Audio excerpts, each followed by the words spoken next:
and gentlemen. You are now tuned in to Mastering Mitzvahs. Mastering Mitzvahs. A podcast focused on creating the perfect bar and bat mitzvah celebration, offering tips, tricks, and trends to ensure an amazing event. Mastering Mitzvahs. From New Jersey's own Explosive Entertainment. Explosive Entertainment. I know you're gonna dig this. And here they are, your hosts, Dylan Weissman and Mike Langser. So check it out. Last podcast of 2024. It has been a year, Mike. It sure has. I just did my last event of the year last night. Got home late. It was a corporate holiday event. Got home late, and I'm running on nothing right now. But I'm happy to be tying up the last of our Mastering Mitzvahs for the season. Well. So it's welcome to episode 147, a year in review, and that's definitely what we're going to do. I mean, I thought that this would be a good opportunity for us to take a look and talk about some of our favorite bar and bat mitzvahs that we personally were a part of. Now, look, we have an awesome team, and there's plenty of events that we haven't done, but I want to just speak firsthand about events that we have been a part of.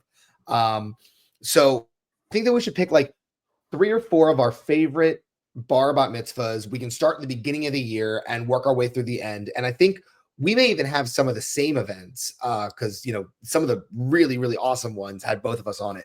But I do want to kind of just talk a little bit about some of the fun events that we had. And the one that sticks out. Wait. Hold on. Before you give an example, there was one thing I wanted to caveat this with. And I think what we need to do is just highlight a couple of the more popular things that we saw this year also, like photo booth enclosures. You know, I'd say the last 2 to 3 years we've been seeing them, but last year, 2024, they were so prevalent. Like that was the number one most requested item I would feel at most bar and bat mitzvahs. Would you agree? I think that, and I think video walls were the big trend this year more than any other year that we've seen. Fully agreed. I was going to say video wall as well. Just like the way I described the photo booths, video walls, we've been doing them for a while now, a long while, but they were really reserved for like the elite event. And now they're becoming much more of the common, expectation. You know what I think it is? I think it's because so many families these days have 85, 90-inch screens in their house.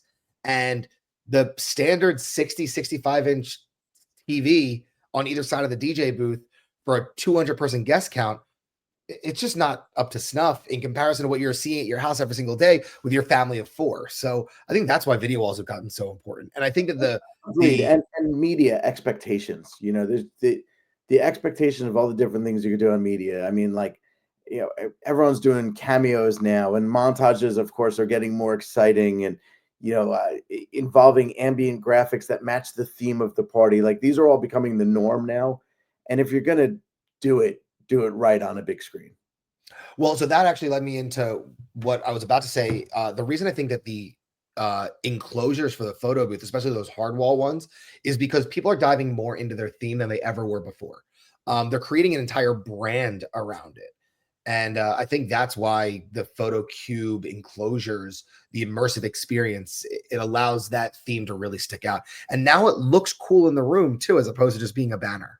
Yeah, absolutely. So with that said, our 2 most popular items, enclosed photo booths, otherwise known as immersive booth or as a cube booth, and video walls. Now, as we look at our favorite events, let's actually analyze, Dylan, if those were elements that helped make these our favorite events or not. So do you want to go first with one of your favorites? Well, one of our favorites is one that we did together, and it's our Sachs family for Bennett's bar mitzvah, Edgewood Country Club. It was in March of this year, and it was a Sunday morning, not like Sunday twilight. It was Sunday morning. And the first thing that sticks out about that event, outside of the breathtaking production of it, was that it was a brunch buffet. And I loved that. I thought that the guests there enjoyed so much of that. I thought that was cool. I will say that was on my list too, Dylan. It was not the most epic dance party, but it was such an awesome party from a full perspective. Like their cocktail hour was immersive. Let's use that word again. Yeah. You did an interactive game show with the kids during the cocktail hour. We had a live musician during the cocktail hour. Edgewood Country Club just needs a huge shout out in itself because the space is incredible. The layout, the food spread, I mean, it was to die for. But yeah, that room looked so great, felt so great, and that really kicked off our 2024 mitzvah season. I feel I'm with you. That was one of my highlights of the early part of the year. Yeah. I mean, so you mentioned it sort of briefly, but in passing, we did a game show of game shows. So we divided the kids up into teams of 3, and we had probably 4 different game shows happen during cocktail hour, which really just jumped down the kids' throat right away to say, like, hey, this is going to be this type of celebration. We're going to be collaborative. We're going to be inclusive, and you should know our team. Mhm. Glenn Renda on the sax for that. And if you remember, he was playing the theme songs of, like, in real time of the questions we were asking. Like, if we asked a Batman related question, he just started thumbing the Batman theme song. It was So cool. so cool. Yeah, and now going back to the highlights of top most popular gear. Yes, we had a big video wall there, and we had the immersive enclosure, both of which we provided, and they looked great. On top of that, working with Amy Rubel, one of our favorite planners, she brought in somebody to do like a swag station, and there was like a glam bar. Like there was so many things to do. I think that's what made that event so special. Like in any corner of the space, there was something to do, regardless of your interests. Yeah. And I think the last unique thing about that made it so fun is that we were live streaming to guests in Israel. Yeah, you know what? I actually forgot about the importance of that piece. I remember us having the video camera there to stream onto the TV, the big video wall that we had, but I forgot that we put that out online. Yeah, that was awesome. International streaming at that point. So I love that. I thought that was so special. And the thing that I think is going to be prevalent in all of the events that we talk about today is going to be that the kid deserved to feel like a star, and it didn't matter what was in the room. It was made sure that Bennett was the star of that one. Mm-hmm. All right, I'm going to give you one that you're not expecting from me. Also, in the very beginning of the year, I was not part of this event, but I think it needs to hit our top list here. Was when we sent Elton, one of our new upcoming superstars, out to Nashville, Tennessee, to do a bar mitzvah, and this dude comes straight out of Philadelphia and puts a country, cowboy hat on and walks into Nashville and rocks a party along with friends of ours with a different company out there that, frankly, they weren't very experienced in bar mitzvahs. They reached out to us and said, can you help support us? And we sent a team out there. And I think you and I, as owners of Explosive, could say that was one of our major pride or proud moments, like to help support another company, to do an event out of state. And the video footage that we got coming back just showed that party was a 10 out of 10. So Yeah. awesome. Yep. I mean, doing it for an area that just doesn't see it. Like we take for granted the fact that, New Jersey, Philadelphia, New York is like the epicenter for high-end entertainment like this. In Nashville, they don't really have this interactive piece to it. So sending our team down there was definitely a wow factor for them. And I think that our team felt pride going and representing themselves and the brand in a city that just doesn't see this stuff. And that was really cool. Yeah, no, I have a lot more pride in that event, even though I wasn't part of it, but seeing the video. But we should shout out when we sent MC Nick Pooch to Georgia. He was in Atlanta, Georgia, not too long ago, doing a mitzvah again for another friend's company that was just getting into it. And although we haven't seen a full video recap, the little clips, that looks so awesome. There's video mapping on the walls, and just again, so great to be out of state. We cover New Jersey, New York, and Pennsylvania pretty well, but adding some bragging rights that we were in Atlanta and Nashville in the same year, that's pretty cool too. Yeah. The next one that comes up in my mind is Matis Yahu's son's bar mitzvah. Awesome. So the celebration was put together entirely by the bar mitzvah kid. Like, he was negotiating the contracts. He was saying what he needs to have a part of it. He found, me, and then he hired just us to do the MC work because he had a DJ that he wanted specifically from, I guess, one of his dad's tours. Like, he put together every single aspect of it. And because of that, he was bought in from the jump. Being so involved in the planning made him feel responsible for the success of it. And I think that was really special. So, Matisyahu being as big as he is, especially in the Jewish and the music community, you would think that he would kind of have this big presence there, but it was all about Menachem, and he made sure of it by the way that he planned it. I love being a part of that one. Yeah, that's bragging rights. And if you're keeping a resume, dude, that one better be on there. Yeah. I'm going to jump forward a little bit later in the year. My first party of the fall season after the summer break was at Asbury Lanes, and that was a repeat family. And man, that set the tone for the rest of the season. Like, I think I needed a summer break. I definitely needed my summer break. I needed my time on my boat. I needed my time with my family. And then I went into that party with the best attitude. Like, I was so excited. And I know the family, I have to shout out the Fine family.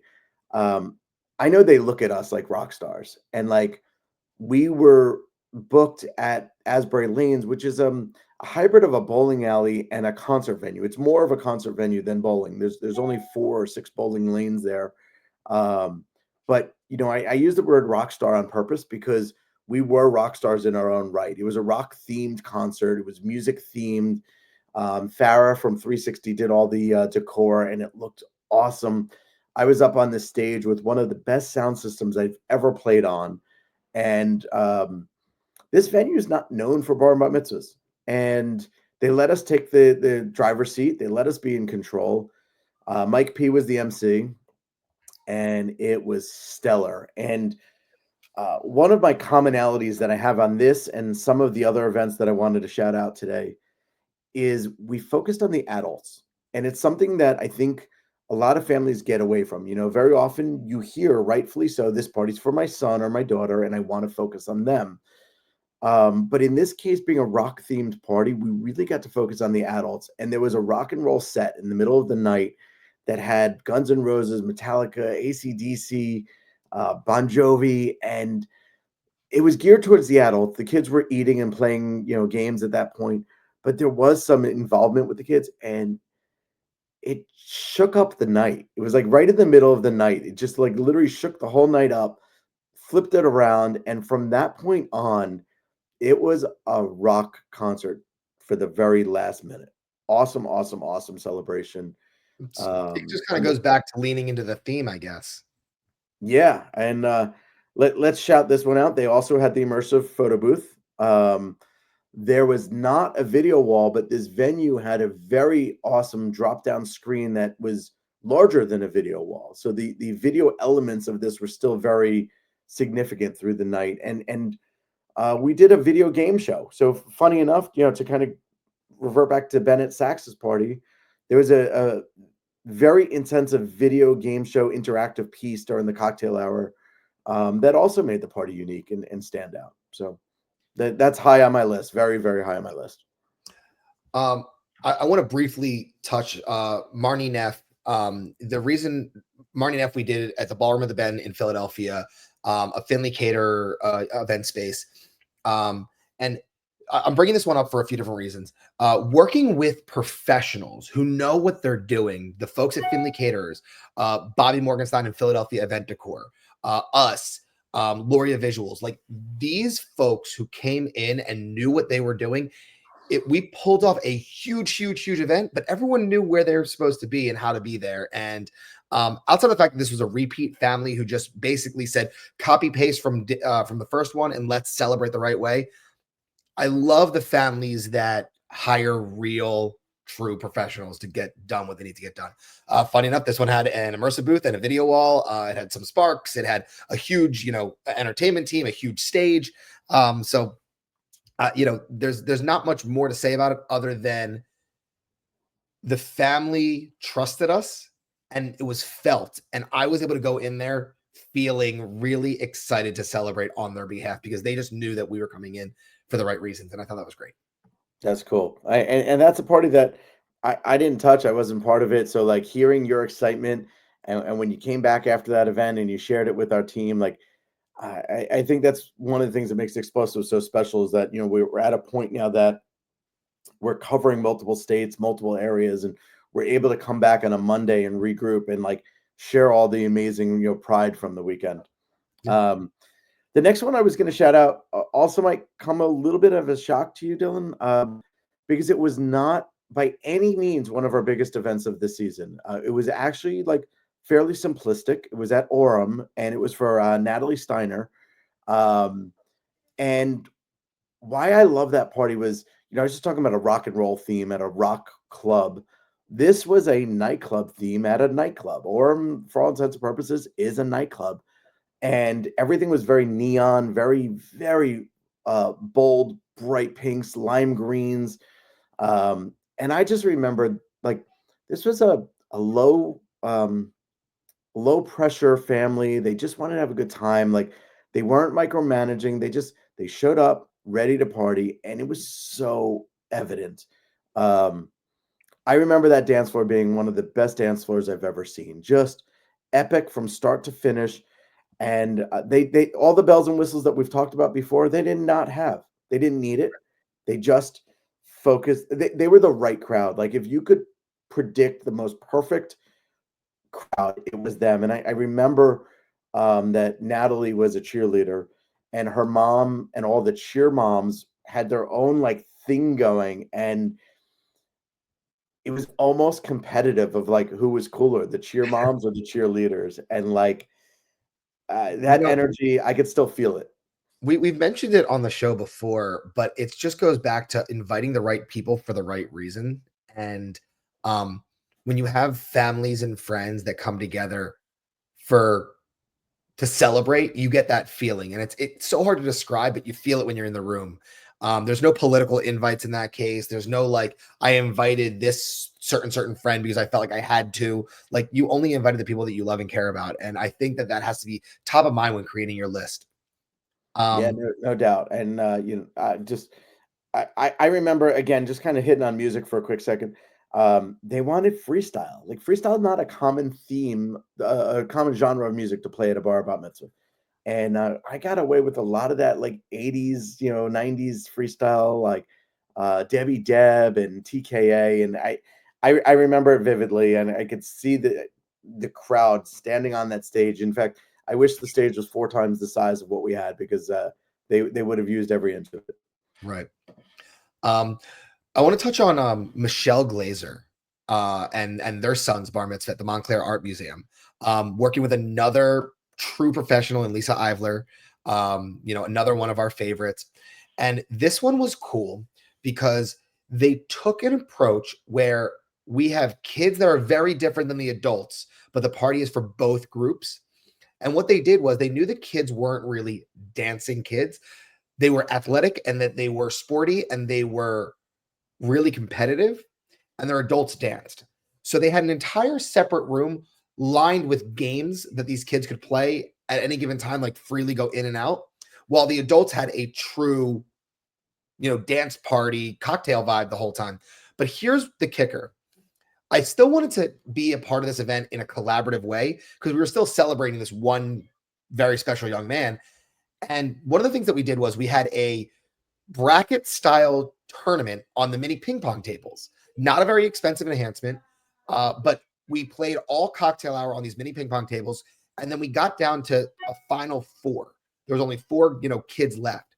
And during the adult meal, I moved the mini ping pong tables from the satellite room into the main room, shined the lights directly on the center of the floor where these kids were playing, turned out everything else. And I narrated it, and everyone got so into these kids playing this ping pong game. The adults got to see, in a part of it, and it just brought everyone together for something that was really meant for the kids, but the adults loved seeing the kids have a good time on it. Great example of turning something small into something big. So simple, but we made it competitive. We made it fun. We made it exciting. And I think that allowed us to bridge the two very different groups of people together to celebrate the right way. And it's just good. Yeah. Super, super cool. All right, my next one is actually our biggest mitzvah that we've ever done. So I'm going to go from one of the more simplistic now to one of the biggest, and that was Lia'sBatMitzvah at the Crestmont Country Club. Um, I could probably need 3 episodes of Mastering Mitzvahs to talk about this one, but in a nutshell, it was another job that we did with Amy Rubel, and I was thinking before, as I was preparing for this podcast, Dylan, one of my favorite things about this party was not all the over-the-top things that we did, but it was a flip on our timeline. And because of space, we didn't have enough room to put the kids' buffet actually in the kids' room. So during a walkthrough that happened a couple weeks before the party, we realized kids have cocktail hour in a separate space. That's where their kids' cocktail hour is. That's where the games are going to be for cocktail hour. And the family spent a fair amount of money on a lot of games. We decided during dinner, let's bring the kids back into their cocktail space, feed them back in that space, and let them enjoy the games for a second session. We also had karaoke in that room for that time. So that allowed us to focus on the adults when we more or less dismissed the kids from the main room. Right. It's very non-traditional, very, very out of the box to like literally take the kids after the grand entrance, after all the high energy, and then send them into another room. And there was a little fear of, are we going to get them back? But we got them back. And at that point, we broke down what then was their dinner room. And that was one of my favorite parts. I mean, it's funny because I should be raving about the insane video wall, the immersive photo booth, the Starbucks stand that we had there was the coolest thing ever. But I love the flip on the timeline there and the positioning of everything equally as much as how pretty the space was. Well, that was a 4-hour party, and I think we almost we might want to go back and like look, and of these parties that we're talking about that were so epic, were they 4 or 5 hours? Because that's always been a popular piece of our conversation. Yeah. Well, so one of the things that I heard that you said right there was that we changed the look. We moved the kids from one space to the next, back and forth, right? Mark Uravic, another really, really awesome event planner in the Philadelphia area, has told me once that it's a nice shock to the system when you can change the environment every hour. And when you do that, you provide a little bit more surprise element to the otherwise very natural way of thinking about an event. So these kids probably were just like, what's happening next? What are we going to do next? Because they've been moving space to space and moving to, and the adults had obviously a different look as well because the kids now weren't in the room for a second. Right. So I think that if available, that's something that you should consider. Yeah. And I started as the DJ on that party, and then I moved off, and Evan was the DJ for the rest of the night, and I was an event manager, and that's something we don't talk about often enough. But the need for an event manager, especially with a very dynamic event, is so important. Probably a whole episode of Mastering Mitzvahs should be dedicated to that as well. Okay. But freeing up an experienced event professional to oversee everything, make the timeline calls, troubleshoot things.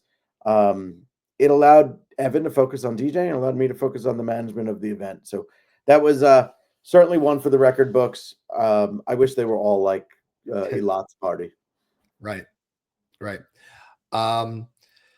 There's a lot of them that I'm looking at here that, I can say, well, I want to say this one because it was real big and bodacious and it had, a video wall and it had whatever. But I think another one that I want to really talk about is, where is it? There it is. My last mitzvah of the season, Jen and Shane Mitzner, and their daughter. And the reason why I want to talk about that is that we debate 4 hours versus 5 hours. We debate that all the time. This event was probably a 7-hour top to bottom event because it started with the service, then went to a full cocktail hour, and then they actually had a bonus half hour on the end of the celebration. So we had to figure out ways to make an otherwise very simple setup electric, and we brought in the Blacklight Invasion. It was actually we did the Neon Fantasy where we changed the dancer attire to all white. We brought out LED blacklight reactive face paint and a bunch of extra LED items. And I talked about it before, the shock to the system. This changed the ambiance because we turned off every single light in the building except for the black lights. And it allowed that shock to the system to revitalize a very, very long day for a family like this. So when you know that you're going to have a pretty long day, whether you're coming directly from services or maybe you're doing the services in the morning and then you're going to take a gap and then go into your party in the evening, it's still a really long day for you and your family and some of your guests. So what are you going to do to keep it energized and fun? And there's often some that cost little to no money. Like the Neon Fantasy was not the same price as a video wall, but had such an incredible impact on the celebration. Sweet. How many more do you want to go each here? I think you should do one more. Let's do one more. Gosh, that's so hard. I'm looking at several.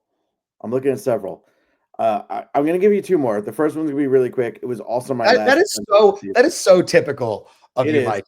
It is, but I said let's do one more. All right, two. Got it. Yes. I have to shout out these two. The last event that I did of the season also was a standout in my mind. It was with Sharon Tabor was the event planner. It was at the Princeton Marriott. It was literally this past Saturday. And the room was awesome. It was a hockey theme. She wrapped the dance floor to look like a hockey rink. There was a theatrical curtain that brought in to look like the backdrop of a hockey stadium. And again, kind of a no frills from like our perspective. There wasn't any real lighting. We had just standard TVs, a regular photo booth, but the energy, the excitement, it was electric. And worth a huge shout out. And I think something I saw that day was just a very dynamic shift in our staff, and some of the personalities really meshing together with some of our new hires, and we've got some sick talent that are really going to be unleashed in 2025. And I saw a preview of it this past week. So I'll save my last one to follow. No, I know which one you're going to do. So let's get right into it. You don't actually. So I don't? No. So by all means, I'm passing the torch to you. Okay. So this is a precursor to a Mastering Mitzvahs episode that we're going to bring in a family to talk about like in more detail.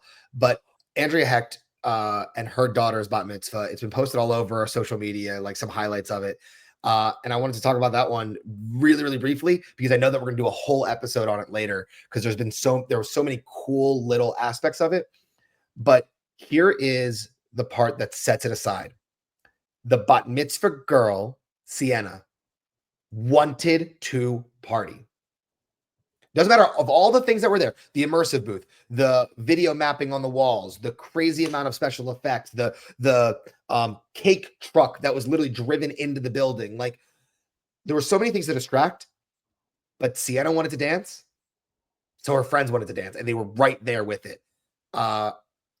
This one almost didn't even have a timeline. This one was like throw caution to the wind and let's celebrate. And that's exactly what we did. And I don't want to talk too much about it. I just wanted to make sure it was given to us in the 2024 year in review because we're going to be talking about it next year because of how fun it was. We certainly were. And that's the one you thought I was going to talk about, right? Yeah. I was saving it for you because that certainly is on my list. So Andrea, no disrespect, I was saving that one for Dylan to talk about. I love you and I love that party. But I want to end on a curveball that you're not expecting. I was a guest this year at a bar mitzvah for the first time since I was like 13, 14 years old. That makes you very old.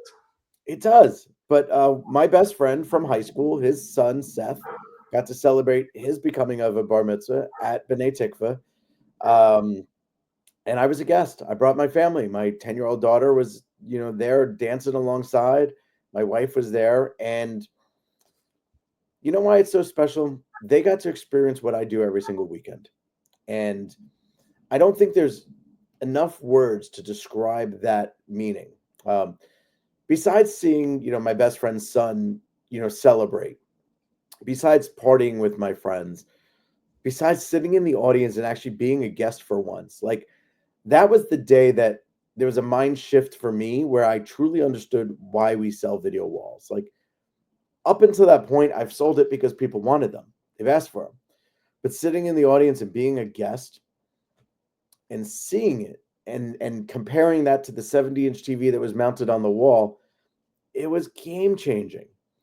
And there was the sparks and there was the CO2 and there was all these incredible things. But I think, I would say that I'm probably at 30 bar mitzvahs a year, but I'm never on the other side. And that was my favorite moment with this season. Seeing it as a guest. Yeah. I mean, changing that perspective allows you to get some insight to be able to help families better. It was a great year. It was a crazy year. And it only sets us up for an even more exciting 2025. So with that, from everyone here at Explosive, we wish you and your family a safe, happy, and healthy holiday season. And we'll see you when 2025 kicks off. See you next time. That was a fun episode. Thanks for tuning in.